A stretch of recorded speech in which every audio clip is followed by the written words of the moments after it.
Men walking around a college campus wearing shirts that say porn kills love, to me, just screams repressed. But I do think that this title is really revealing because it shows that most people are approaching sex in an LDS, a Mormon marriage, from the point of view of shame. That even if your husband or your boyfriend or whatever, or your fiance says they're not watching porn, that they're lying to you. Literally every man watches porn, and even if he says he doesn't, he's lying to you. If you have someone, trying to take away your virtue, you should fight them till you die. It is better to die and lose your life than it is to lose your virginity. You've got to admit, it's a little ironic that the religion founded by a man who secretly married over 30 women is also the same religion which now obsessively makes sure that sex is the biggest taboo imaginable. This video is a deep dive into Mormon purity culture, and I'm going to focus most specifically on Mormonism's relationship with pornography. That comes with a trigger warning that this video is going to focus on adult topics, and it's definitely for 18 and up.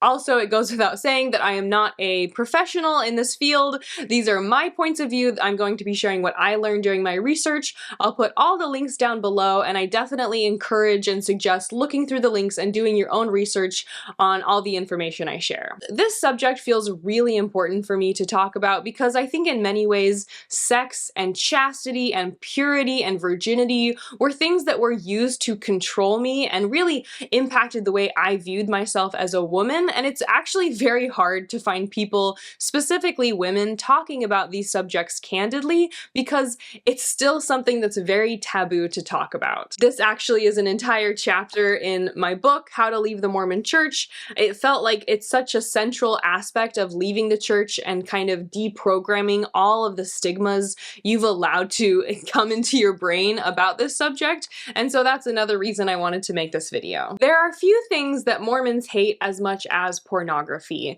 and we're gonna get into why that is. Obviously, the basis of that idea is this idea of purity and chastity. I think the obsession with talking about porn has also arisen from the internet age and the availability of porn. I think this is also part of a broader conversation that exists in Christianity about pornography. I have Matthew 5:28 as the scripture that most comes to mind when we talk about this subject, which says, "But I say unto you that whosoever looketh upon a woman to lust after her hath committed adultery with her already in his heart." My biggest memory of this was when I was a kid. I was in something called Young Women's, which is from 12-year-old to 18-year-olds for women, for girls.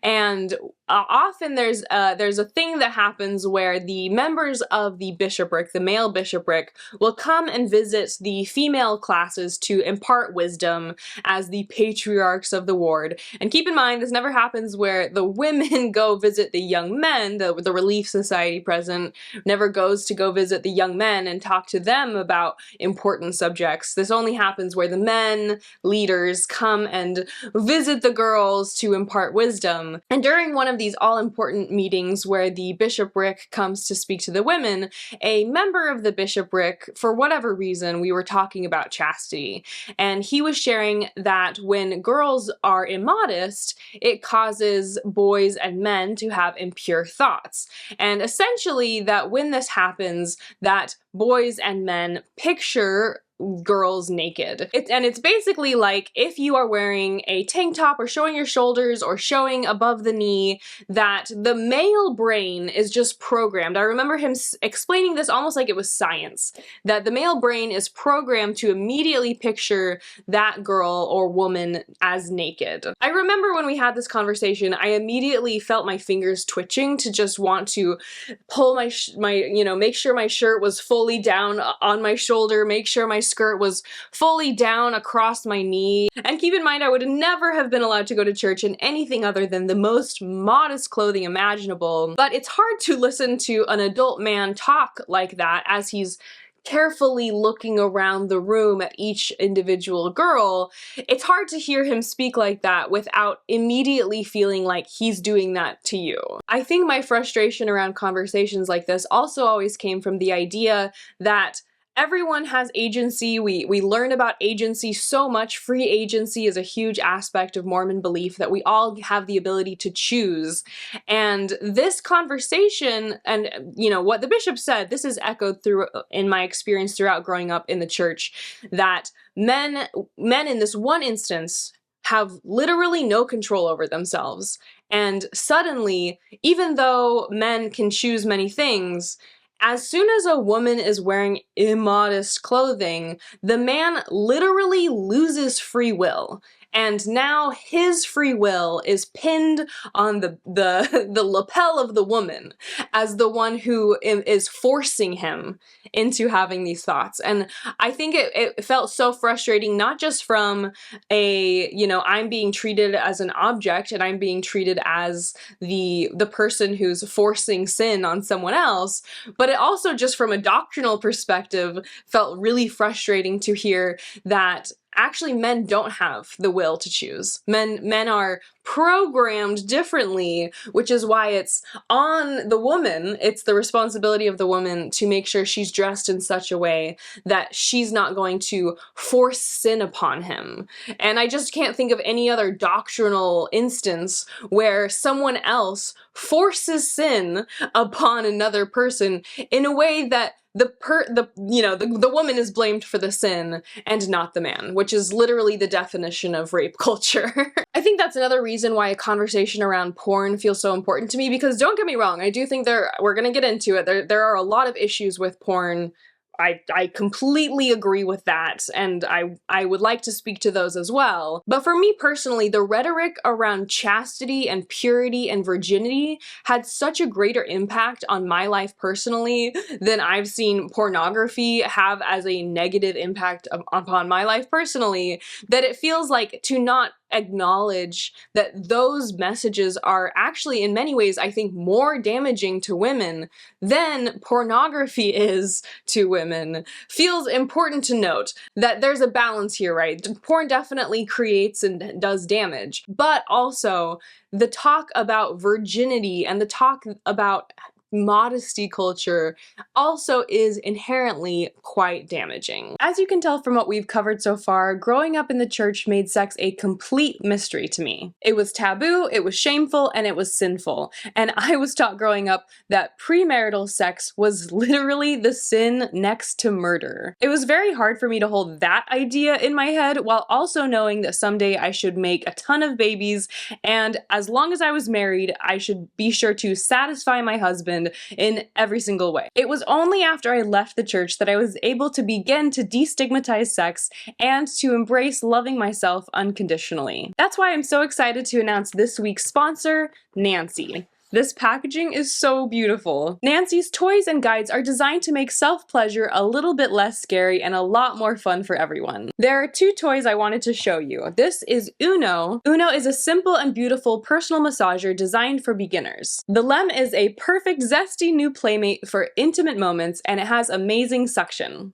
Both toys are made of premium, water-resistant, and body-safe silicone. They're silky smooth, and they're both perfectly discreet and quiet. Thank you again to Nancy for sponsoring today's video. They've offered an exclusive 25% off discount to my viewers.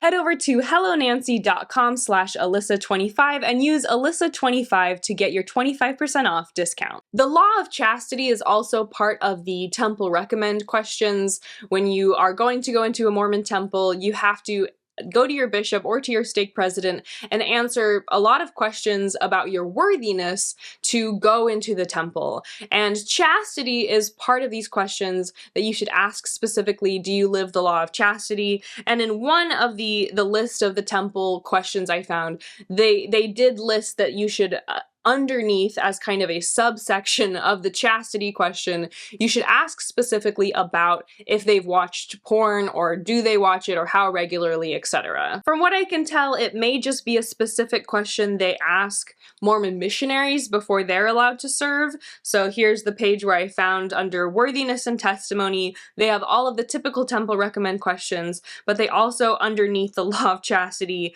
reference avoiding pornography as a specific thing that they're going to bring up as part of your worthiness to serve a mission. And so to be clear, viewing pornography is viewed as breaking the law of chastity. If you break the law of chastity, you are not allowed to go into a temple until you work extensively with your bishop to repent. They even have a 12-step program for pornography addiction in the Mormon church.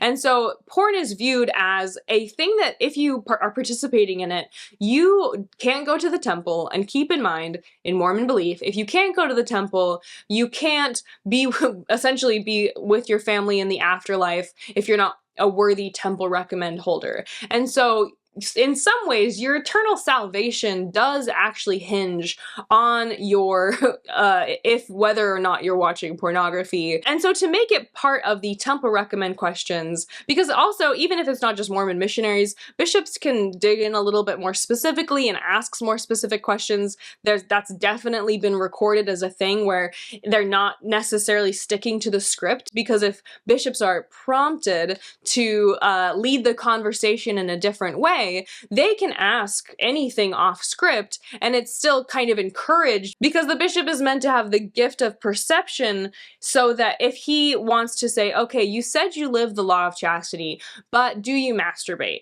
So if a bishop asked a question like that, it would be totally within the realm of his right as bishop and within the realm of normalcy of just what many people have reported about how their bishop is questioning them in order to get that very special shiny card that says they're worthy enough to go into the temple. It's hard to explain just how dire the conversations on this subject are. I found this Vice documentary, which was a very interesting watch, but at the end, she's going around at this convention where they are actively campaigning against pornography. She's interviewing different people she meets, and here is what one of the women says about pornography. We have a war of ideology now, and that darkness could easily take us over, just like it could have in World War II. It's like the Nazis, and then communism, and then porn. Exactly, and then porn, well said. Yeah, Nazi communism and porn. Yeah, and you know what? I'm not willing to stand by and let that happen. I want to do my part to make a difference. And if you don't mind me asking, what religion do you associate with? I'm a member of the Church of Jesus Christ of Latter-day Saints. I will put the link below to this whole Vice documentary. It was really interesting. And in this portion, like I said, Carly Shortino is interviewing all these people. And I think it's so funny that Carly is like, so Nazis and porn, that you're saying those are the same thing. And you can even see on her face, she's kind of like, are you shitting me? Are you serious? Like, how can you say that with a straight face, that these belong in the same category? And the woman who's, as she says, she's Mormon, with a very straight face says, yes, it really is that dire. And I feel like her saying that, to me, felt very reminiscent of just how severe and how this is viewed as not just, and this isn't just a, oh, well, it's not the best, but try to stay away from it. This is viewed as a war. This is viewed as a legitimate health crisis. It's viewed as a moral crisis. It's Satan battling for our souls. It's the Mormons versus porn as a Nazi. So I feel like that clip to me perfectly encapsulated just how serious this conversation felt to me when I was a member of the church. In another clip I wanted to share, there's a portion of conference, and conference is the most important meeting. It happens twice a year. It's basically where the prophets and apostles of the Mormon church speak about whatever is the most important topics they feel that they need to share with the membership, and they often talk about pornography. And in this talk, the entirety of the talk is about pornography. And there's a quote at the end that feels especially pertinent, and it definitely aligns with what the bishop told me and told to the group of us young women when we were in that church meeting. Finally, do not patronize pornography. Do not use your purchasing power to support moral degradation. And young women, please understand that if you dress immodestly, you are magnifying this problem by becoming pornography to some of the men who see you. If you dress immodestly, you become pornography to those who see you. That message boils my blood. That is such an evil message to give to girls, that you become pornographic material by dressing in a certain way. And so you can see how when I left the church, it took me at least a year before I could even wear a tank top. And this is me, the first time I really wore a tank top in public. This is the picture. And you can see it's not a spaghetti strap, it's not a thin strap, it's basically a shirt just without the cap sleeve.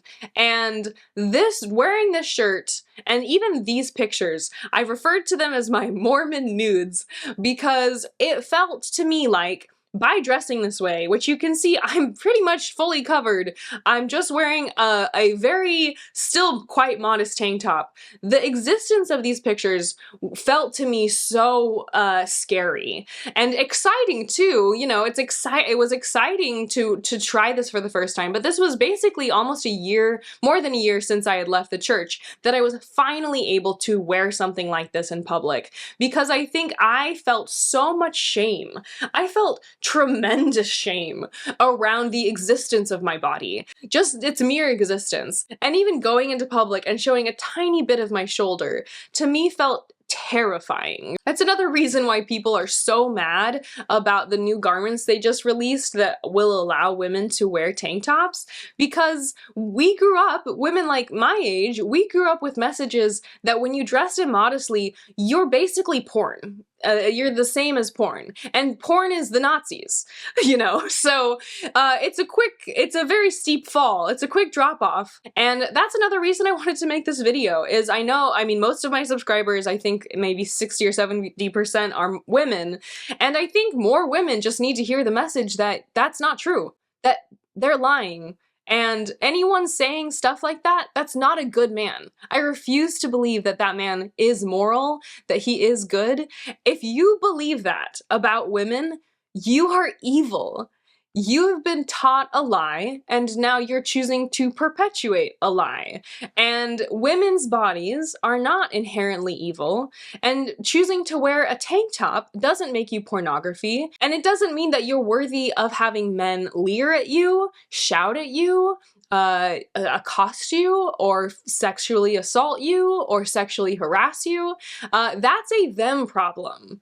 And the fact that he is saying this is perpetuating an idea that is so immoral and so evil that it obviously makes me quite upset. And it reminds me too of at BYU, there were all of these cases that came out where women were not willing, and I'll put the article off to the side here, women were not willing to come forward about being sexually assaulted, because when they were sexually assaulted, they were made to believe that it was their fault for being assaulted. In these cases, the women often were breaking the school rules. So at BYU, you're not allowed to be in a boys' dorm past a certain time. And so if a girl was in a guy's dorm past a certain time and then he assaulted her, she would not report it, because she would be at risk of getting kicked out of the university. And there are also many records of bishops asking questions when women go to say, I was assaulted, I need help, I am a victim of a crime. The bishops asking, what were you wearing? What did you do to encourage the attack? Essentially just participating in victim blaming and rape culture to say when a woman has a sex crime perpetrated against her, she has some culpability. And him saying this, he is saying this from the pulpit with such confidence that this is a message that when a girl hears it, it's damaging. And when a guy hears it too, it's damaging. It damages men and women to hear messages like this. I still to this day feel impacted by these messages. And in ex-Mormon circles, when women wear tank tops, it's known as having porn shoulders, because we were so taught that showing your shoulders was so bad that that's why it got the nickname, I have my porn shoulders out, because shoulders are known as pornography. I think too, it's clear that a lot of these messages are really just about controlling women and making sure women are only wearing things that they deem appropriate, are only doing things that they deem appropriate.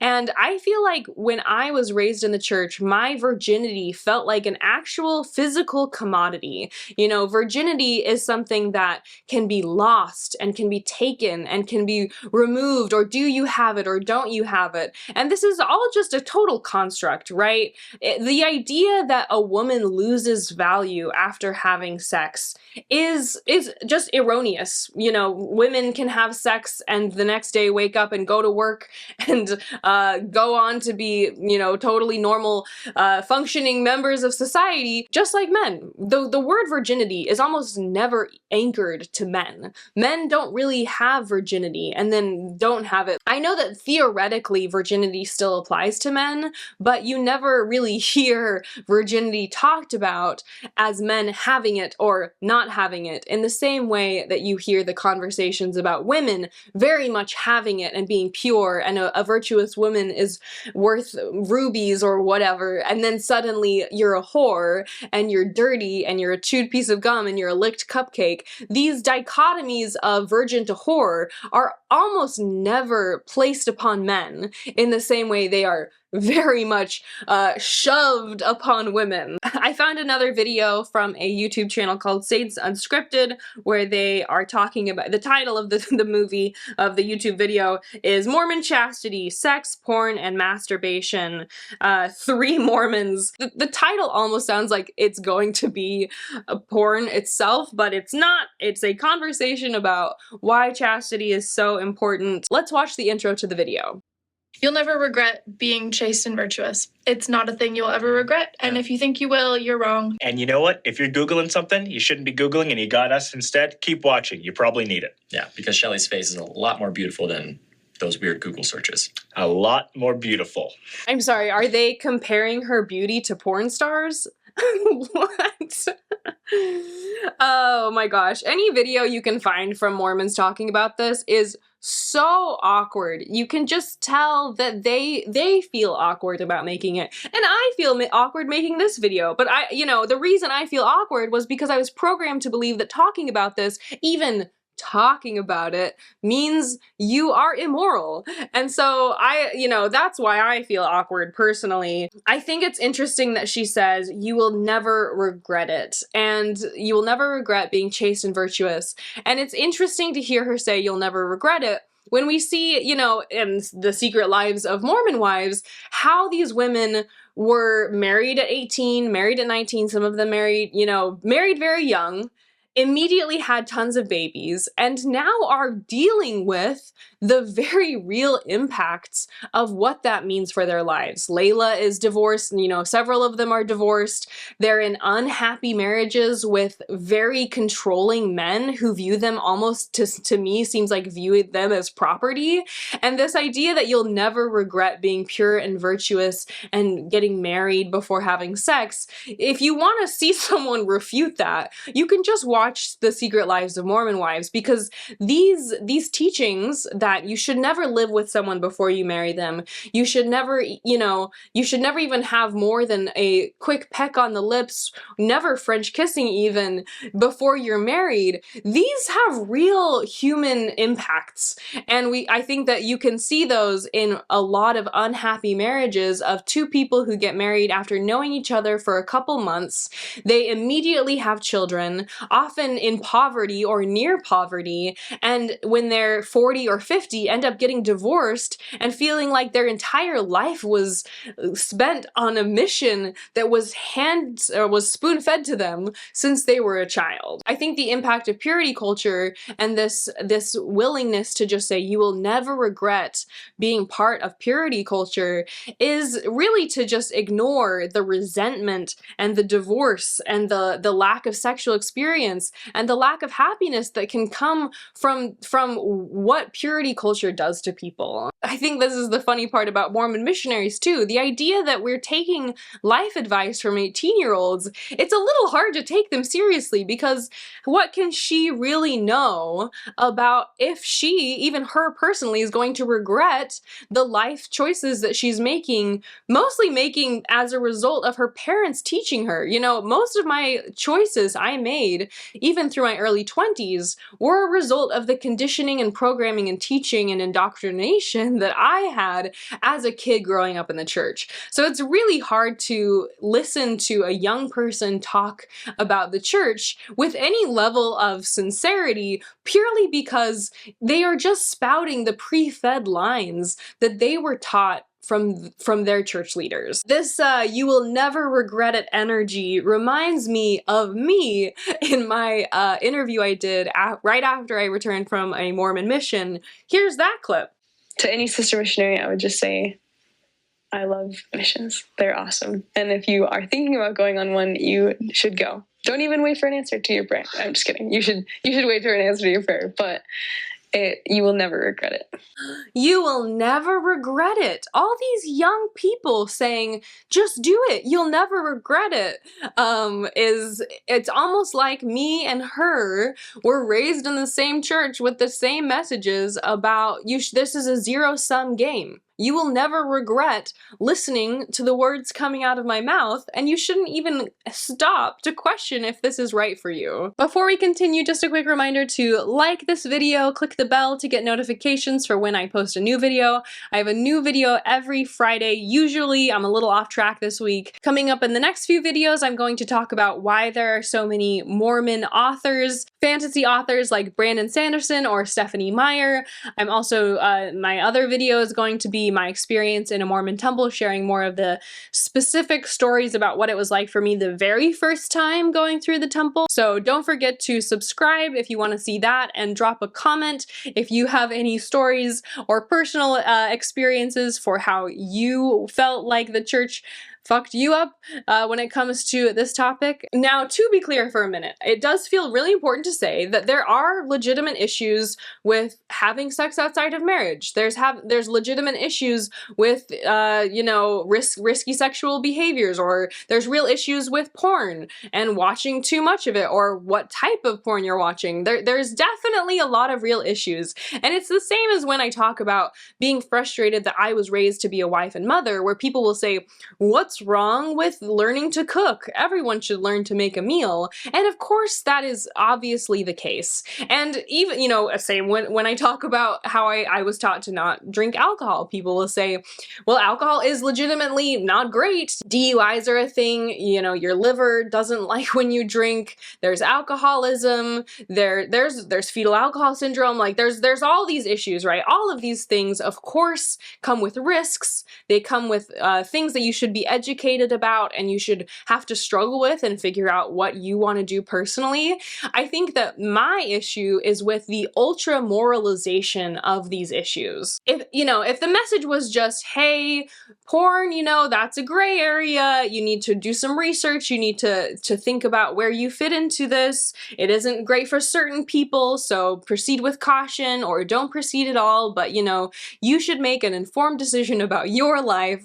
That is never the type of message you receive from the Mormon church, or from really any religion about this subject. It's never, hey, be careful, there are risks here, so proceed with caution. It's, if you participate in this, you are morally bankrupt, you are evil, this is basically like you are throwing yourself in with Nazis, and you need to view this as a battle for your soul. There was an anti-porn commercial, or PSA, I guess, that went viral a while back of basically this kid is watching porn, his roommates know about it, but they're not saying anything, and then they portray this actor literally on a battlefield for his soul, and they are basically saving him from this moral bankruptcy on the battlefield, and the severity of watching porn is compared to being at war and being on the battlefield, and that's how serious this conversation is. I think that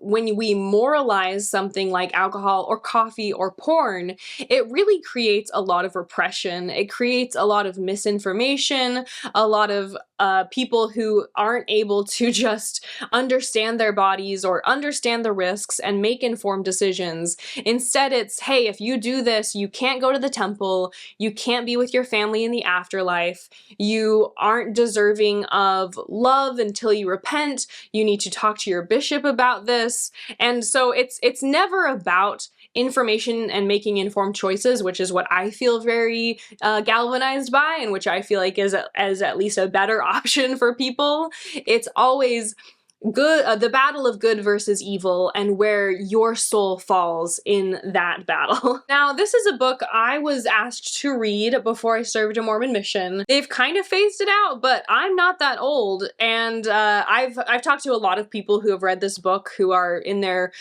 late 20s, early 30s. And so I think what is in this book is still very much part of the kind of consciousness of a Mormon person as to how we should view a lot of things. So it's called The Miracle of Forgiveness. It goes through lots and lots of different types of sins, how to ask for forgiveness. And it sounds, the miracle of forgiveness sounds so lovely, Jesus will, help us be forgiven from our sins. But it's actually quite the scary and hell and damnation type of book to read, because keep in mind, the Book of Mormon teaches that sexual sin is an abomination to the Lord, and the only thing morally worse than sexual sin is murder. And so that's why this chapter is literally titled The Sin Next to Murder.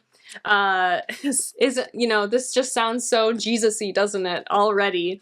And in the chapter, The Sin Next to Murder, he says this, and listen carefully because the message here is quite crazy. He's quoting David O. McKay, which is a Mormon prophet, and this is written by Spencer W. Kimball. President David O. McKay has pleaded, "Your virtue is worth more than your life.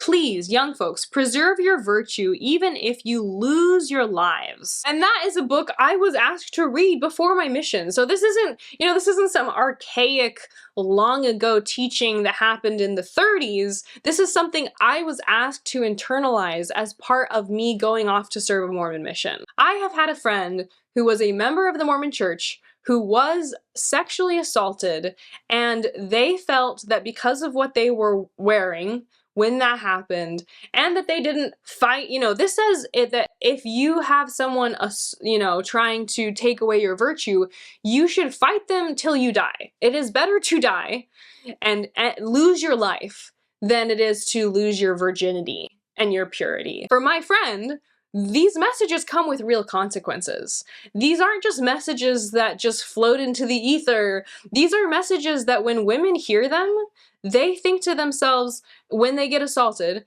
that was my fault. And I'm not going to report it. And I'm going to, this friend specifically was suicidal after this happened, because not just because of what had happened to her, but because she felt that it was also her fault. And so the callousness with which these messages are given, the fact that someone can callously say, it's better for you to, women, this is a man saying this. So I'm guessing he's never going to have to fight off an attacker trying to take his virtue.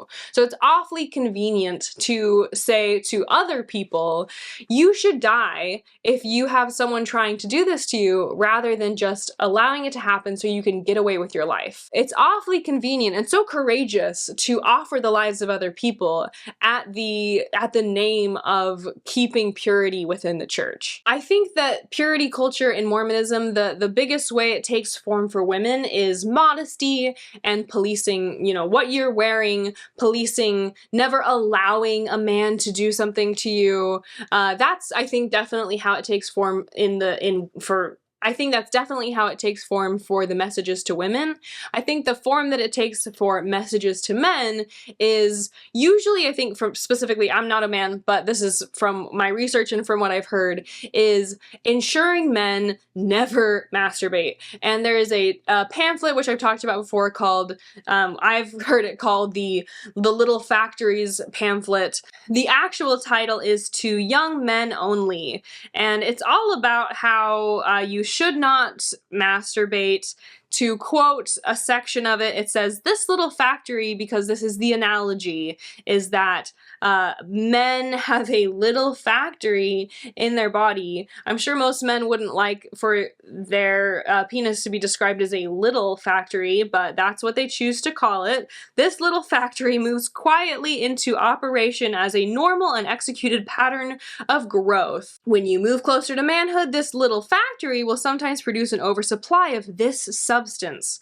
This is also my experience in the church. They never just say the words, or they rarely say the words. They always use coded language that for, you know, I'm guessing for a 12-year-old, or maybe even if this is given to an 8-year-old, because they say talk about it as young as possible, it's probably just confusing. Like for me, it was always necking and petting. They said, never do, you know, you never participate in necking and petting. And I just, for me as a young girl, that to me was like they were speaking in a foreign language. I had no idea what they're talking about. But when they talk about something like it's ultra dire and that your virtue is at stake by participating in necking and petting, you just feel very confused and you feel really afraid, because what if you participate in something that they're describing but you don't know what it is, so you are participating in it, and so you are sinning but you don't realize you're sinning because they didn't even tell you what necking and petting even is. To continue with the pamphlet, the Lord has provided a way for that to be released. It will happen without any help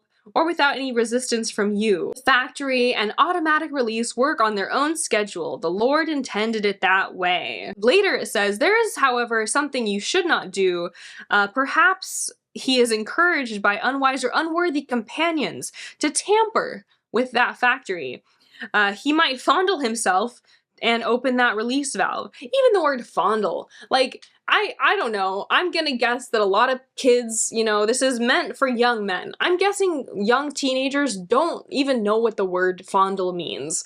And so anyways, they're saying, do not be guilty of tampering or playing with the sacred power of creation. Keep it in reserve for the time it can be righteously employed. What's crazy to me is that it's more that masturbation is villainized, as we're reading in this pamphlet. But what's not villainized is bishops' interviews. And a bishop's interview is where a bishop sits down with a young person and asks them questions about chastity. So I kind of already prefaced that with the Mormon missionaries and the temple recommend questions, but this also takes place with children, and literally with children. So when I was starting at 12 years old, I would go alone. I never had an adult with me in the room, and I believe that's the same with my siblings. From my research, I don't know how long it's been a rule that parents can come.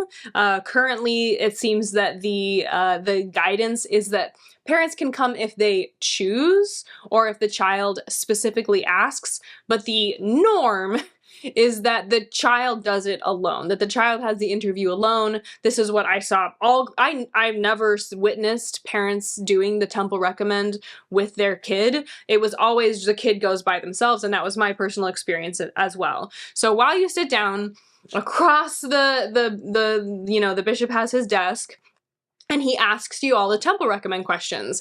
And so starting at age 12, I had a 50, 60, whatever year old man ask me if I was living the law of chastity. And I even asked, what is that? You know, I think the first time I was ever asked that expressly, I even said, what is that? Because I don't think I had a clear understanding of what that was. And I've had people say, oh, your parents should have asked you the questions beforehand to make sure you knew. Well, that wasn't a requirement of being in the interview. If that's something that they should have done, maybe they should have that be part of the normalized process, or they should say that parents are always going to be there, but they don't. So, you know, I feel like anytime I see these concerns pop up of why didn't your parents, you know, tell you about this stuff beforehand?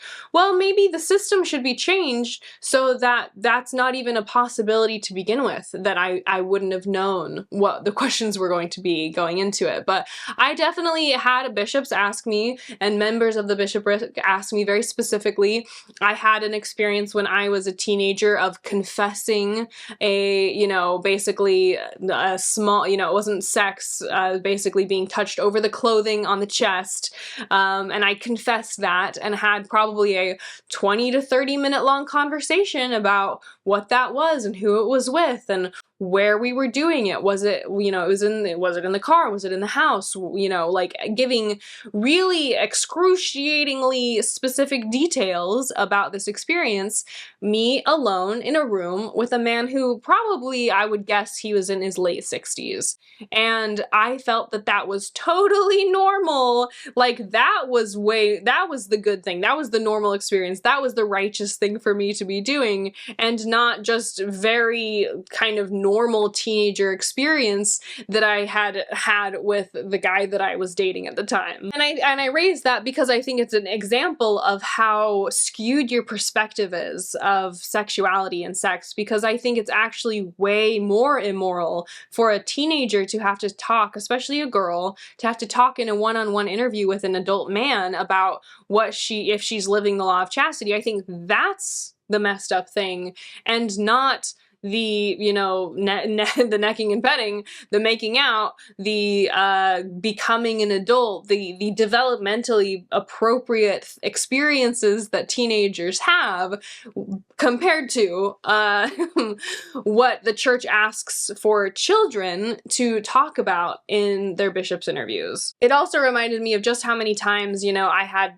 men come and talk to us young women or adult women about sex and how important it was to safeguard ourselves. And I recall there was one instance where they were talking about porn, because like I said, they talk about porn a lot, and they said that when you are dating people, that instead of asking, do you watch pornography, you should ask, what's the last time you watched pornography? Oh, you're gonna really catch them with that question instead.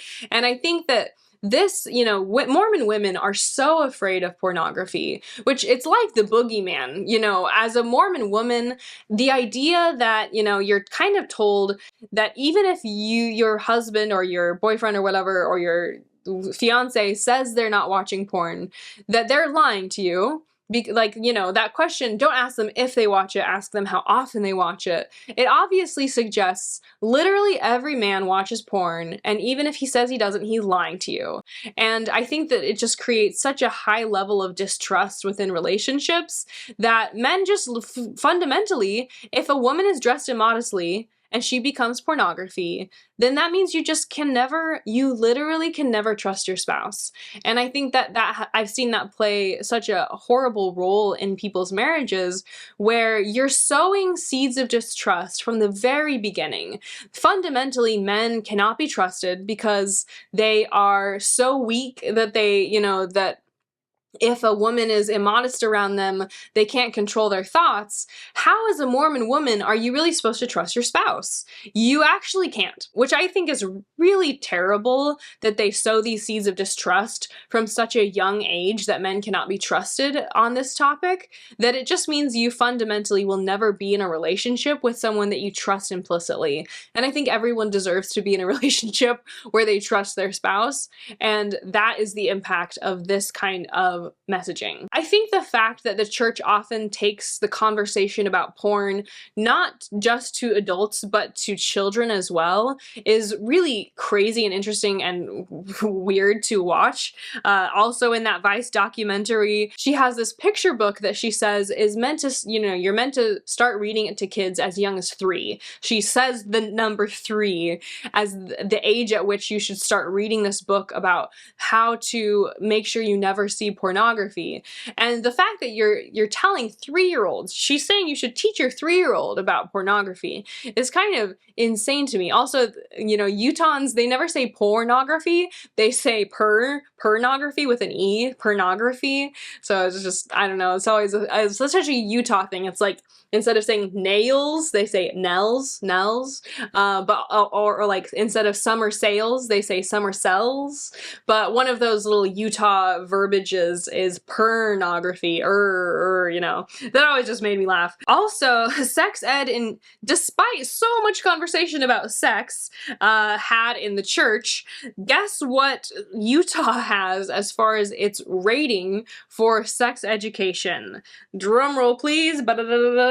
Utah gets a D rating. It's this foundation called Sex Ed for Social Change, and it gets an overall state policy grade of a D. They wanted to stress that it's not abstinence only, it's abstinence based. Which to me, even Whitney in Secret Lives of Mormon Wives, she says, you know, she's seen in movies where they put a condom on a banana, and she said, I never saw that. I never had that experience in Utah public schools. And it's not surprising they have a D, obviously. And I think, you know, where there's misinformation or lack of information, there's room for mistakes and abuse. And I think that that is the saddest part of Utah having a D, and why it's so crazy to me that you can have so much conversation around sex and still have no idea what sex actually is. And that was my experience growing up in the church, is that you feel like virginity and purity are being talked about constantly, but you can't even, you don't even know the biological words for all the names of men and women's private parts. You don't know what is the difference between a vulva and a vagina. Like, you just fundamentally have such a low comprehension that of course Utah gets a D, because it's not about education, it's not about comprehension, it's not about understanding sex really, it's about safeguarding virginity, and it's about teaching abstinence in a way that doesn't help anyone make any informed decisions, but actually just leaves them in the utter dark. Parents or guardians are also required to give written permission in order for a student to participate in the sex education to begin with. So it's an opt-in policy. And so if your parents say, we're just not even gonna allow them to talk to you about this at school, then it means truly your only access to understanding about sex is your parents or the church. I think of this as a funnel, because if you don't allow comprehensive sex education, and you don't allow easy access to contraceptives, and you don't allow access to abortion, and then and you don't have comprehensive medical care for prenatal medical care for women, and then you don't have any promised medical leave or any promised income once you have the baby, or any, you know, all you have is FMLA, which is very low on the rung of help for women when you look at other developed countries. You have this funnel, right, where at no level are you protecting women. You're not teaching them how to keep themselves from getting pregnant. You're not allowing women to end the pregnancy. When they don't have enough information about contraceptives, they inevitably get pregnant. You're not giving them help with their maternal care so that while they're pregnant, at least they have good medical care, they have good prenatal care. And then once they have the baby, you're not making sure that they have guaranteed leave so that they can have money. A lot of them are going back to work immediately if they don't have, you know, a spouse to provide for them so that they can be stay-at-home moms. And so you're never allowing, at any of those levels, you're never allowing women to really have control over their own lives. And I think that that is the most scary part of Utah getting a D in sex education, is that understanding how pregnancy works is the opening of the funnel. If you're not even giving them education about their own bodies, you are not even protecting them at the widest opening of the funnel. And you are just consigning women to a life in which they do not understand their own bodies, and they are more likely to get pregnant young. And the fact there is so much talk about sex and purity and so little comprehension about sex and how it actually works is the reason why I think religion is so messed up in so many ways, because you're prioritizing all the wrong things, which tell me you don't really care about women or even children or babies. You care about the dogma of your religion. If you want fewer abortions, then make contraceptives very easy to get. Give information and education that is so clear and easy to understand and comprehensive that every single young person understands how to prevent pregnancy. There's so many things that you can do before you get to the point where a person is pregnant to help them make sure that that doesn't happen to begin with. The Mormon Church has an entire library, media library dedicated to pornography specifically, and one thing that I find to be strange is the fact that they put kids in some of these videos. So they have one where they have kids talking about, this is what happens to your brain when you're watching pornography, your brain on porn.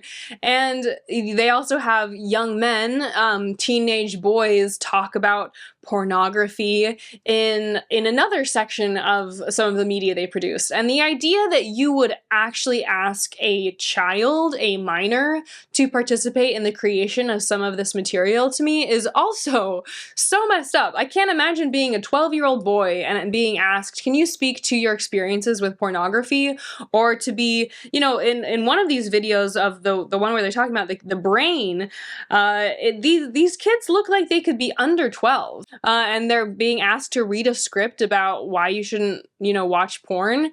And I find, like, I just think that that is kind of crazy that they are asking these children to participate in the creation of this media, even though they're saying don't watch porn. The idea that you're asking kids to discuss this on camera and then not putting it behind any sort of a login wall, or, you know, this is just on the internet. I think that that is also idiotic. I think that it's crazy to me that they would even produce this type of media to begin with, where they're making, these kids are saying, okay, mommy, I'll make the video, I'll talk about porn's impact on the brain. I'm so glad I never participated in anything like that, and I think the level to which they're comfortable with asking kids to talk about this and then put it on the internet for anyone to see is just idiotic, in my opinion. There's another company that was very popular when I was at BYU called Fight the New Drug. I would see these shirts all over the place. They say porn kills love, the red shirts, that a lot of men would wear these shirts, which was always so strange to me to see a dude wearing a porn kills love shirt, because it's just one of those things where I just feel like people talking about this like it's this crazy evil always just seemed kind of like that video I showed you of the girl saying you'll never regret being chaste, and then they say that crazy line where they're like, oh, she's so much prettier than any porn star is online, and you just feel like this is just so weird. The way you're approaching this, I know you think you're normalizing it, but men walking around a college campus wearing shirts that say porn kills love, to me, just screams repressed. And when you hyperfixate on something like this so specifically and demonize it so completely, you're just creating some people who have very strange views of porn. I also think it's funny that their company is called Fight the New Drug when prostitution is called the world's oldest profession, because when I was talking to my husband about this, we were like, I really don't think porn is a new drug. But they also, on their website, they call it a growing epidemic. They use, you know, the similar rhetoric, health crisis. Basically like when that lady was like, oh, porn is like, you know, the Nazis, the Third Reich or whatever. It also reminds me of all the conversations I had with women at BYU about this subject, where, you know, girls would be crying talking about pornography and saying how scared they were that someday their future husband would watch pornography. And I was right there along with them. I was terrified that this new drug would, your spouse, my future spouse, my husband, their future spouses would get addicted to this new drug that would be so enticing and so alluring that they would love the porn more than they would love us, or that they would even watch it to begin with. I would even hear stories about women divorcing their husbands for watching porn, that they essentially would just say, hey, if you've, and this isn't, you know, I don't even think this isn't like I'm watching porn and you know, masturbating 12 times a day, 40 times a day. This is occasional use, maybe once a week use. You know, in the church, it's called a porn addiction, but what's called a porn addiction is watching it somewhat irregularly, maybe watching it once a month, is still a porn addiction. If you watch it once a month, you're addicted. And there's also never a conversation about the type of porn. You know, there is some porn that is truly horrific and should not exist and is demonstrably evil, very bad. But there's also porn that is, you know, soft porn where it's making out. Pictures, you know, it's people making out, it's people having consensual sex, and that is in the same category as, you know, rape porn, or there's incest porn, there's child porn, there's all these categories, and there's a spectrum of how awful porn can get. Very bad, disgusting, inhuman types of porn, and all of these are in the same category. They're all, you know, I've heard stories of men who would literally just look at pictures of girls in underwear, and that's a porn addiction. That's the same level of evil as watching sex snuff films or whatever is existing out there. And this is all put in the same category of evil porn addiction that you should divorce your spouse over. All of this just underpins the level to which Mormons are afraid and fear-mongering around pornography and around, you know, risky sexual behaviors, sex outside of marriage, etc. In 2016, Utah declared porn a public health crisis, which was the first state to ever do so.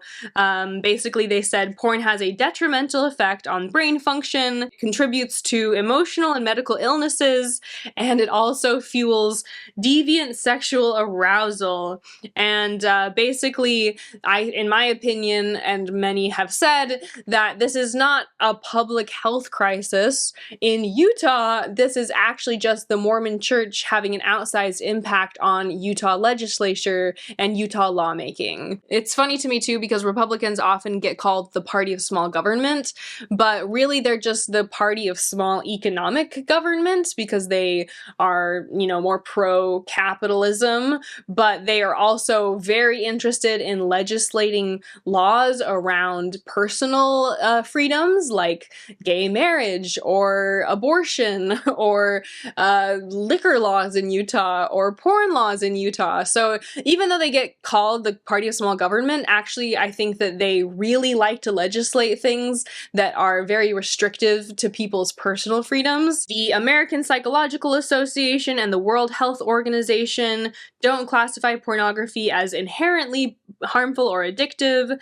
The APA emphasizes that compulsive behaviors are complex and may be influenced by underlying mental health issues. Also, porn addiction is not considered a true addiction as named by the American Psychological Association. It seems that the term porn addiction falls into a gray area where it's kind of more accompanied with compulsive behaviors generally, and not its own distinction as a legitimate porn. You know, this is not something you get diagnosed with when you go to the emergency room. You don't get diagnosed with a porn addiction, but it does kind of get bundled in with all of these other compulsive behaviors. I'm not really fundamentally interested in what gets delineated into what category of if it's officially this or that or the other. I think like I said, what I think is more important is talking about how to have comprehensive education and how to talk about the actual ills of pornography, and they definitely exist, rather than just saying like a blanket statement that, you know, watching any porn in any amount contributes to deviant sexual behavior and that it has detrimental effects on brain function. More recently, in 2023, Utah passed another law that basically says you have to give your government state ID in order to view porn online. This age verification law led Pornhub to block access to its website in Utah. The kind of funny thing about this is that after they passed this age verification law and Pornhub decided to block access to Utah, VPN searches spiked heavily in Utah immediately after the law was passed. A VPN can be used to figure out where your location is. So if you looked at where you know, how I'm viewing the internet, it would be able to tell that I'm in Texas. But if you use something called a VPN, it can make it so that you appear to be somewhere else. So basically, people in Utah are attempting to use VPNs to say, oh, I'm not, you know, my computer's not in Utah, it's actually in Massachusetts. And so then they'll still be able to watch the porn they would like to watch watch without having to submit age verification. And so that's obviously proof that even if you try to legislate something, just like during Prohibition, people still found a lot of ways to make alcohol and consume alcohol. There are a lot of studies on porn's impact on the brain, and it seems like these studies are more or less inconclusive, some saying that it's bad universally and some saying that it's mostly good. I don't feel like from looking at the papers and looking through them and looking at the different analyses that there's a clear, porn equals XYZ every single time, but that the way it's used, what's viewed, the person using it, it's all very contextual, and it's not something that's a clear cut, this is bad for you, like heroin. In my opinion, as I said at the beginning, I think porn is a moral gray area. I think my issues with porn are that there's a lot of really awful content created. There's a whole spectrum of how horrible what is being depicted can be versus more of, I think, what people would call vanilla. I think also the conversation of consent, maybe someone is in a video and then they decide they didn't want to do that, or maybe didn't realize the implications of doing that, but it's very hard to remove from the internet. And so, the question of once a video is made, someone's consent is kind of unable to be rescinded. And I think that's an issue. I think it needs to be more regulated. I think with more regulation often means there's more safety. I think we see that in the drug market. Once things are decriminalized or once things are no longer illegal and they get regulated, there's actually a lot more protections put in place. There's a lot, at least for drugs, they're less likely to be corrupted with other substances or cut with fentanyl or whatever. And so often, it's not always the case, but I think more regulation often means that the people participating in the behavior are more safe. I think another issue is that it really can give an inaccurate depiction of how sex works. So if you're learning about sex just from porn, which is kind of the case in our very taboo world we live in, that if you can't ask anyone, if you can't talk to your parents, too taboo, you can't talk to your friends, also misinformation because they don't have the education, you can't ask your teachers, you don't really have anywhere to turn, then it may be that the only place you learn about sex is from porn, and that's going to lead to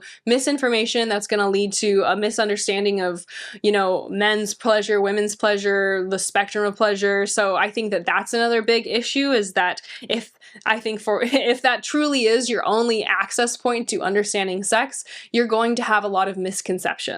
Porn, it's well known, often features violence against women. That's that spectrum I was talking about. And so I think if there are videos that perpetuate this idea that sexual violence is normalized, I think that's obviously meant to be condemned very explicitly and is definitely not a good thing. My issue, as I've been saying, is that everything I'm listing right now are not part of the conversation about why porn is bad. Porn is bad because if you looketh upon a woman and lust after her, you're committing adultery. That's why the church says porn is bad.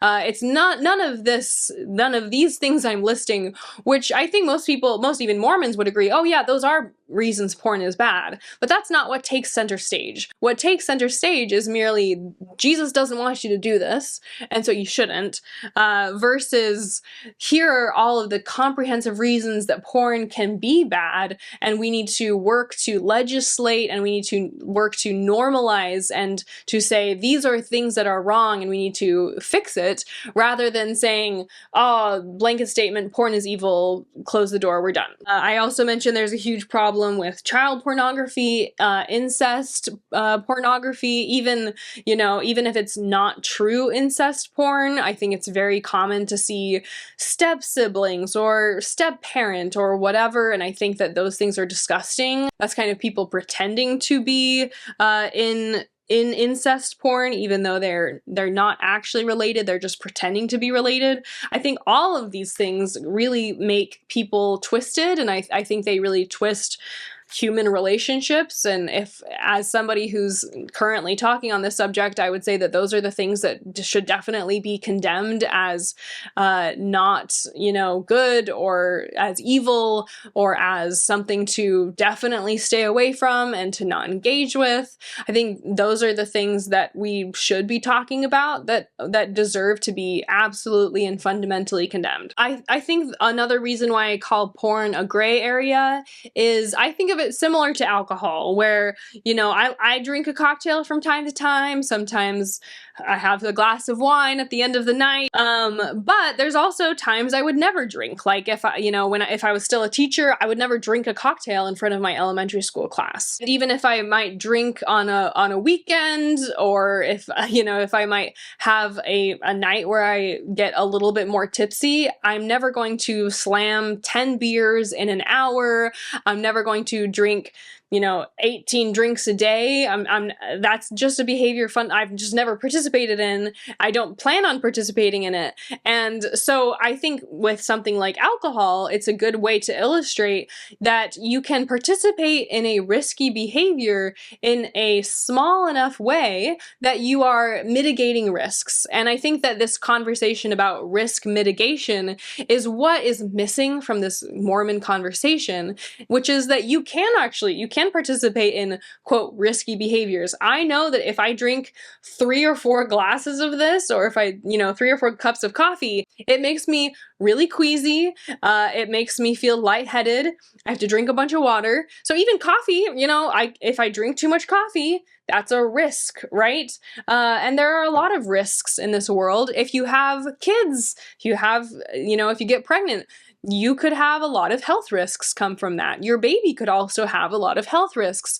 There are risks to living in a human form, and that doesn't mean that we should just never participate in any activity that comes with risk. Certainly, almost every single person watching this gets in their car every day to drive to work or the grocery store. Lots of people die or are injured in car accidents. That doesn't mean that we just say, I'm walking from now on. That means that we wear seatbelts. That means that we have airbags. That means that we have cops on the road to patrol, for speeding tickets or whatever. That means that we have lines drawn on the road. And so I think that, whenever we're talking about a risky behavior like pornography that does have a lot of issues, alcoholism is a real problem. Watching too much porn, I think, is a real problem that people will raise their hand and say, I have a problem with that.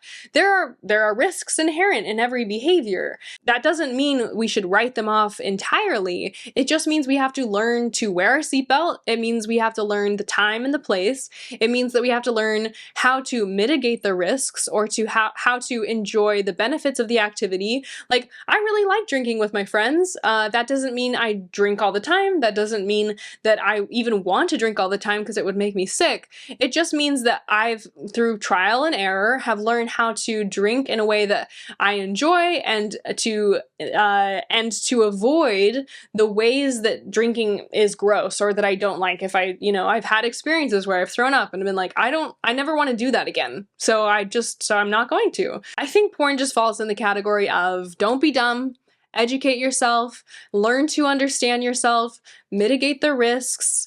And this is, I think, why religion makes these things so difficult, because you're no longer just trying to figure out what's the best way to engage in this behavior to mitigate risks. You are now feeling horrible about yourself for even considering engaging in the behavior to begin with, and obsessing over the guilt and the repression makes it so much worse than just from a level-headed point of view, asking yourself, ultimately, I am an adult. If I want to get a tattoo, or pierce my nose, or drink a cocktail, or watch porn, those are all things that, now that I am an adult, I get to choose if I want to participate in. I believe that once people are adults, they should be able to get lots of education. I believe they should have the ability to make choices devoid of you're evil or you're righteous, but choices that are focused on self-understanding, self-comprehension, and risk mitigation. And, I know that ultimately, as adults, we're going to regret some of the choices we make. Like I said, sometimes I've had so much to drink that I threw up, and I really regretted that. And I learned from it, and I haven't done that in years at this point, because now I know how to drink in a way that I can just enjoy myself, but not overdo it. And if I make the mistake again, I'd rather be able to make my own mistakes and make my own choices and own my own life, rather than outsourcing all of my decision making to a dogma that is not me, that doesn't understand me, but that just says, like, if you do this, you're evil, or if you do this, you're good. I think that repression just makes people so weird, and it's really sad to see, in my personal life and in the lives of the people who I am close with, to see how these messages about sex have really messed them up in a lot of ways, and how it's made them ashamed of themselves, or ashamed of their partner, or afraid to trust someone. There was a story I heard once of someone who said that when they got married on their wedding night, they prayed before they had sex, and that she basically said that she really felt like Jesus was in the room while they were having sex. And this whole Jesus threesome description, to me, is just it's very strange. I think saying that Jesus should be in the bedroom with you while you're having your wedding night just shows the level to which people are saying virtue is so important to me, that this is how I'm able to engage in this behavior, is keeping Christ at the center of my sex life. And I've seen people who have pictures of Jesus in their bedroom. Some people say missionaries have pictures of Jesus in the shower so that they're not masturbating in the shower. And all of these things just make people so twisted and view human sexuality as so dirty.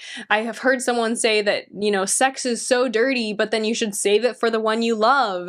And that, I think in The Secret Lives of Mormon Wives, one of the women says you're supposed to just go from closed mouth kisses to being a porn star for your husband. And I think that it really does feel like you just go from 000 to 100, make a bunch of babies, have a bunch of sex, and it just makes people, I think it really sets them up for failure in trying to have any sense of normalcy on this portion of their lives. In the Vice documentary, they also covered that there is a Mormon-specific pornographer who makes porn in the temple clothing and kind of acts out some of the more common temple ceremonies or bishop office situations. And I did watch some of it, because how could I not? The one I watched, they're doing a second anointing scene. To me, it feels like Mormon smutty fan fiction of the temple, and I don't find it alluring at all, because I found the temple to be really disgusting. I hated my temple experience, so there's nothing about it that feels particularly sexy to me. I do think it's interesting to see people kind of reclaim garments and temple ceremonies. In the Vice doc, she basically says that a lot of this, because it's so secretive, is ultimately really sexy to a lot of people. So I kind of get where the video I watched, I think, had 2+ million views. So obviously people are curious. I also think watching this Mormon temple pornography stuff makes me feel like, I think of all the times people have said, clutched their pearls and said, I can't believe you would show the temple clothes. And to them, I say it could always be worse. I'll also say anecdotally, I've heard that once people leave the church, they go from feeling like they are porn addicts to just really not really watching it much at all anymore, or just no longer having this obsessive behavior about it. And that basically, because the guilt and the secrecy is now removed, they no longer struggle with it, and they feel that they can now embrace having a much healthier sex life. I was gifted this book when I was married. I threw it away. I actually rebought it so that I could show it to you guys. It's called And They Were Not Ashamed, which is such a low bar. And the reason I bought it is because when I was researching for this, I saw so many forums of people saying, hey, I hate having sex. I'm especially usually women. I hate having sex. my husband's sexually frustrated, blah, blah, blah. And everybody is recommending this book. So I will say that I reread it. I reread some of it. I didn't reread all of it. Ultimately, it's actually a better education than almost anything I would have received from anyone else other than reading this book. But I do think that this title is really revealing because it shows that most people are approaching sex in an LDS, a Mormon marriage, from the point of view of shame, and that they're feeling like there's so much shame surrounding this taboo that this is what they chose to title the book. You know, the book is not how to spice up your already great sex life. It's not, you know, great sex toys for her satisfaction, or I'm sure, you know, maybe I'll put off to the side some other common books I can easily find on Amazon about sex within a relationship. But the title of the Mormon sex book is "And They Were Not Ashamed," which is, like I said, quite a sad place to begin your sexual experience as an adult. The first chapter is called The Good Girl Syndrome, which sounds like it could be its own title of a porn movie. Its own kink would be the Good Girl Syndrome kink. But it's basically sharing kind of what I've been sharing all along, which is that sex makes you feel dirty as a woman. You're taught that your body is very shameful and very sinful, that being naked or showing any part of your body that isn't normally covered by clothing is something you should feel a lot of guilt about. And so I think that chapter was also an interesting point of view. The first little intro says, "Sex to Janet was dirty, immoral, and wrong, something she'd been taught not to do. It's tracking for me. She wondered about the appropriateness of sexual relations even within marriage. Sex was okay if her and her husband were trying to have a baby, but any extracurricular or recreational sex for pleasure felt dirty and unrighteous." And so I think that intro to the book really is revealing as to kind of the baseline of how people view sex within the Mormon Church. Thank you all for watching this video. I hope that to some extent, in some small way, it helps normalize talking more openly about this subject and the impacts that these messages have on women and on men. You know, reading that little Factory's pamphlet book, I think would have been not great. Sitting through interviews about chastity with a bishop that's 60 years old will really do a number on you. And so ultimately, you know, I hope that if anything, this video just helps normalize that talking about this subject it really doesn't have any power over us. Ultimately, I know I'm gonna get some creepy dudes probably in the comments, maybe even sending emails, but honestly, I don't believe in being controlled by this subject anymore. I believe that I am in control, and I get to choose to talk about whatever I want to talk about, and I know that it's kind of one of those things that sometimes I struggle with. You know, I want to talk about this subject because fundamentally I don't believe in really taboos anymore, but also I don't want to deal with creepy dudes sending me comments or emails. And you know what? I guess I've just decided that creeps will be creeps, and I will be saying exactly what I want to say about anything that I want to talk about. So I hope that everyone feels empowered to do the same, and I hope you like this video. If you enjoyed it, please like this video, subscribe to my channel, and as always, I will see you all next week.